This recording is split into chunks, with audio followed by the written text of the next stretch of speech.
It was always my dream through my younger years to live in a single fronted terrace. Coming from the country, I was always quite inspired by the city. I always knew I was going to end up in Melbourne, and there's nothing more Melbourne than a single fronted terrace.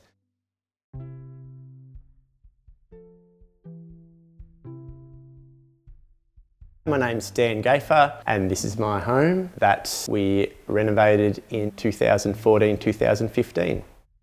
It was about, I know this sounds like a cliche, but it really was about maximising, not even every square centimetre, every square millimetre of the space.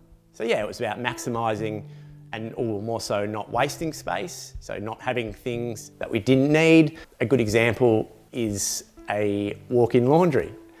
It would be nice, but it was one of the things that we didn't need. So you give that up, but then you might get more living space as a result.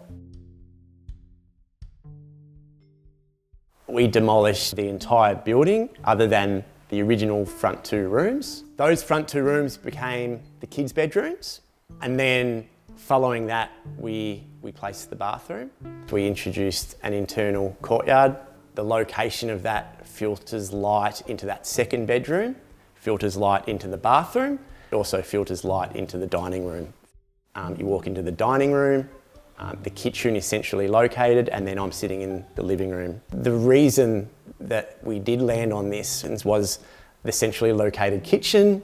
We really like that idea of, if you're in the kitchen, you're also part of the living room and you're also part of the dining room. Upstairs, you enter the retreat/study. There's a rooftop terrace that you enter out of the living room to the north. It's very, very private, and you literally are surrounded by rooftops, looking over rooftops. It's very private. Off the retreat, main bedroom, and then there's an ensuite. Tiles feature quite prominently. My father was a ceramic floor and wall tiler, so I grew up with lots of tiles around me, and he'll love me saying this. He obviously tiled the house, and having lots of tiles meant I could save a bit of money. So we use a lot of tiles, but look, we use a lot of tiles on all our jobs. So thanks, Dad. We've used tiles in locations or applications that are a bit unexpected. For example, the whole rear facade is fully tiled. On the rooftop terrace, we've tiled the seat there, the planter. Obviously that's a bit of a harder element. We tried to soften that off with lighter fabrics. White features quite prominently. In regards to things that I'm really happy with, I would say just the general character or feeling of some of these spaces.